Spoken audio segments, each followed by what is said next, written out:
Mister Kumaraswamy ದಾಖಲೆ ಇಟ್ಕೊಂಡು ಮಾತನಾಡಿ. ಮಿಸ್ಟರ್ ಎಚ್ಡಿಕೆ ನಾಲ್ಗೆ ಇದೆ ಅಂತ ಏನೇನೋ ಮಾತನಾಡಬೇಡಿ.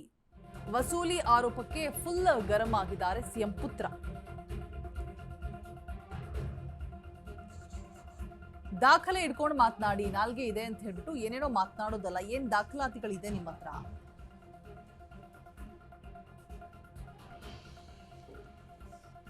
ವಸೂಲಿ ಆರೋಪಕ್ಕೆ ಫುಲ್ ಗರಂ ಆಗಿದ್ದಾರೆ ಸಿಎಂ ಪುತ್ರ ಯತೀಂದ್ರ. ಯತೀಂದ್ರಗೆ ವಸೂಲಿ ಮಾಡೋದಕ್ಕೆ ರಾಜಕೀಯ ತಂದಿದ್ದಾರೆ ಅನ್ನುವಂತ ಹೇಳಿಕೆ ವಿಚಾರವಾಗಿ ಇದೀಗ ರಿಯಾಕ್ಟ್ ಮಾಡಿದ್ದಾರೆ. ಎಚ್ ಡಿ ಕುಮಾರಸ್ವಾಮಿ ಆರೋಪಕ್ಕೆ ಎಂಎಲ್ಸಿ ಯತೀಂದ್ರ ಗರಂ ಆಗಿರುವಂತದ್ದು. ಎಚ್ಡಿಕೆ ಆಡಳಿತದಲ್ಲಿ ಇಡೀ ಕುಟುಂಬವೇ ವಸೂಲಿಗೆ ನಿಂತಿತ್ತು. ಕುಮಾರಸ್ವಾಮಿ ಯಾವುದೇ ದಾಖಲೆ ಇಲ್ಲದೆ ಮಾತನಾಡ್ತಾರೆ. ಕೇಂದ್ರ ಸಚಿವ ಕುಮಾರಸ್ವಾಮಿ ವಿರುದ್ಧ ಯತೀಂದ್ರ ಇದೀಗ ವಾಗ್ದಾಳಿಯನ್ನು ನಡೆಸ್ತಾ ಇದ್ದಾರೆ. ನಮ್ಮ ತಂದೆ ಸಿಎಂ ಆಗಿರೋಗೂ ಕೂಡ ನಾನು ಸಚಿವಾಕಾಂಕ್ಷಿ ಅಲ್ಲ. ಎಲ್ಲರೂ ಕೂಡ ಸಚಿವಾಕಾಂಕ್ಷಿ ಇರ್ತಾರೆ, ಆದರೆ ನನಗೀಗ ಬೇಡ ಅಂತ ಹೇಳ್ತಿದ್ದಾರೆ.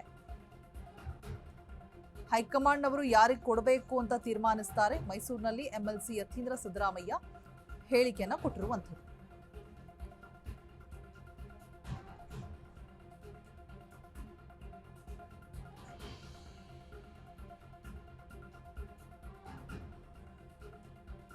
ದಾಖಲೆ ಇಟ್ಕೊಂಡು ಮಾತಾಡಿ, ಮಿಸ್ಟರ್ ಎಚ್ಡಿಕೆ ನಾಲ್ಗೆ ಇದೆ ಅಂತ ಏನೇನೋ ಮಾತನಾಡಬೇಡಿ ಅಂತ ಯತೀಂದ್ರ ಸಿದ್ದರಾಮಯ್ಯ ತಮ್ಮ ಆಕ್ರೋಶವನ್ನ ಹೊರಹಾಕ್ತಾ ಇದ್ದಾರೆ. ಎಚ್ ಡಿ ಕುಮಾರಸ್ವಾಮಿ ಮಾಡಿರುವಂತಹ ಆರೋಪಕ್ಕೆ ಎಂಎಲ್ಸಿ ಯತೀಂದ್ರ ಇದೀಗ ಗರಂ ಆಗಿರುವಂಥದ್ದು. ಕುಮಾರಸ್ವಾಮಿ ಅವರು ಮುಖ್ಯಮಂತ್ರಿಗಳ ಮೇಲೆ ಆರೋಪ ಮಾಡಕ್ಕೆ ಅವ್ರ ಹತ್ರ ಯಾವುದೇ ವಿಷಯಗಳಿಲ್ಲ. ಹಾಗಾಗಿ ಏನಾದ್ರೂ ಒಂದು ಮಾತನಾಡ್ಬೇಕಲ್ಲ, ಏನಾದ್ರು ಟೀಕೆ ಮಾಡ್ಬೇಕು ಅಂತಲ್ಲ ಅಂತ ಹೇಳಿ ಮಾಡ್ತಿದ್ದಾರೆ. ಇದು ಮೊದಲನೇ ಸರಿಯಿಂದಲ್ಲ, ನಮ್ಮ ಸರ್ಕಾರ ಬಂದು ಮೊದಲನೇ ವರ್ಷದಿಂದ ಅದನ್ನೇ ಮಾಡ್ತಾ ಇದ್ದಾರೆ. ಏನೂ ಸಾಕ್ಷ್ಯಾಧಾರ ಅದಕ್ಕೆ ಸುಮ್ಮನೆ ಅವ್ರು ಹೇಳಂಗಿದ್ರೆ ನಾನು ಹೇಳ್ತೀನಿ. ಇವ್ರು ಮುಖ್ಯಮಂತ್ರಿಗಳಾಗಿದ್ದಾಗ ಕೂಡ ಇವ್ರ ಕುಟುಂಬದವರೆಲ್ಲ ವಸೂಲಿ ಮಾಡ್ತಿದ್ರು ಅಂತ ಹೇಳಿದ್ರೆ ಸುಮ್ಮನೆ ಆಗ್ಬಿಡುತ್ತಾ? ಅದಕ್ಕಿಂತ ಸರಿಯಾದ ಸಾಕ್ಷ್ಯಾಧಾರ ಕೊಡಬೇಕು. ಏನು ಇಲ್ಲ ಸುಮ್ಮನೆ ಆರೋಪ ಮಾಡಿದ್ರೆ ಅದಕ್ಕೆಲ್ಲ ಉತ್ತರ ಕೊಡಕ್ಕಾಗಲ್ಲ. ಈಗ ಕುಮಾರಸ್ವಾಮಿ ಅವರು ಮುಖ್ಯಮಂತ್ರಿಗಳ ಮೇಲೆ ಆರೋಪ ಮಾಡಕ್ಕೆ ಅವ್ರ ಹತ್ರ ಯಾವುದೇ ವಿಷಯಗಳಿಲ್ಲ. ಹಾಗಾಗಿ ಏನಾದ್ರೂ ಒಂದು ಮಾತನಾಡ್ಬೇಕಲ್ಲ, ಏನಾದ್ರು ಟೀಕೆ ಮಾಡ್ಬೇಕು ಅಂತಲ್ಲ ಅಂತ ಹೇಳಿ ಮಾಡ್ತಿದ್ದಾರೆ. ಇದು ಮೊದಲನೇ ಸರಿಯಿಂದಲ್ಲ, ನಮ್ಮ ಸರ್ಕಾರ ಬಂದು ಮೊದಲನೇ ವರ್ಷದಿಂದ ಅದನ್ನೇ ಮಾಡ್ತಾ ಇದ್ದಾರೆ. ಏನೂ ಸಾಕ್ಷ್ಯಾಧಾರ ಅದಕ್ಕೆ ಸುಮ್ಮನೆ ಅವ್ರು ಹೇಳಂಗಿದ್ರೆ ನಾನು ಹೇಳ್ತೀನಿ.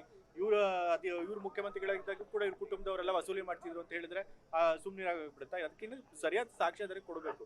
ಏನು ಇಲ್ಲ ಸುಮ್ಮನೆ ಆರೋಪ ಮಾಡಿದ್ರೆ ಅದಕ್ಕೆಲ್ಲ ಉತ್ತರ ಕೊಡಕ್ಕಾಗಲ್ಲ. ಈಗ ಕುಮಾರಸ್ವಾಮಿ ಅವರು ಮುಖ್ಯಮಂತ್ರಿಗಳ ಮೇಲೆ ಆರೋಪ ಮಾಡಕ್ಕೆ ಅವ್ರ ಹತ್ರ ಯಾವುದೇ ವಿಷಯಗಳಿಲ್ಲ. ಹಾಗಾಗಿ ಏನಾದ್ರೂ ಒಂದು ಮಾತನಾಡ್ಬೇಕಲ್ಲ, ಏನಾದ್ರು ಟೀಕೆ ಮಾಡ್ಬೇಕು ಅಂತಲ್ಲ ಅಂತ ಹೇಳಿ ಮಾಡ್ತಿದ್ದಾರೆ. ಇದು ಮೊದಲನೇ ಸರಿಯಿಂದಲ್ಲ, ನಮ್ಮ ಸರ್ಕಾರ ಬಂದು ಮೊದಲನೇ ವರ್ಷದಿಂದ ಅದನ್ನೇ ಮಾಡ್ತಾ ಇದ್ದಾರೆ. ಏನೂ ಸಾಕ್ಷ್ಯಾಧಾರ ಅದಕ್ಕೆ ಸುಮ್ಮನೆ ಅವ್ರು ಹೇಳಂಗಿದ್ರೆ ನಾನು ಹೇಳ್ತೀನಿ. ಇವ್ರು ಮುಖ್ಯಮಂತ್ರಿಗಳಾಗಿದ್ದಾಗ ಕೂಡ ಇವ್ರ ಕುಟುಂಬದವರೆಲ್ಲ ವಸೂಲಿ ಮಾಡ್ತಿದ್ರು ಅಂತ ಹೇಳಿದ್ರೆ ಸುಮ್ಮನೆ ಆಗ್ಬಿಡುತ್ತಾ? ಅದಕ್ಕಿಂತ ಸರಿಯಾದ ಸಾಕ್ಷ್ಯಾಧಾರ ಕೊಡಬೇಕು. ಏನು ಇಲ್ಲ ಸುಮ್ಮನೆ ಆರೋಪ ಮಾಡಿದ್ರೆ ಅದಕ್ಕೆಲ್ಲ ಉತ್ತರ ಕೊಡಕ್ಕಾಗಲ್ಲ. ಈಗ ಕುಮಾರಸ್ವಾಮಿ ಅವರು ಮುಖ್ಯಮಂತ್ರಿಗಳ ಮೇಲೆ ಆರೋಪ ಮಾಡಕ್ಕೆ ಅವ್ರ ಹತ್ರ ಯಾವುದೇ ವಿಷಯಗಳಿಲ್ಲ. ಹಾಗಾಗಿ ಏನಾದ್ರೂ ಒಂದು ಮಾತನಾಡ್ಬೇಕಲ್ಲ, ಏನಾದ್ರು ಟೀಕೆ ಮಾಡ್ಬೇಕು ಅಂತಲ್ಲ ಅಂತ ಹೇಳಿ ಮಾಡ್ತಿದ್ದಾರೆ. ಇದು ಮೊದಲನೇ ಸರಿಯಿಂದಲ್ಲ, ನಮ್ಮ ಸರ್ಕಾರ ಬಂದು ಮೊದಲನೇ ವರ್ಷದಿಂದ ಅದನ್ನೇ ಮಾಡ್ತಾ ಇದ್ದಾರೆ. ಏನೂ ಸಾಕ್ಷ್ಯಾಧಾರ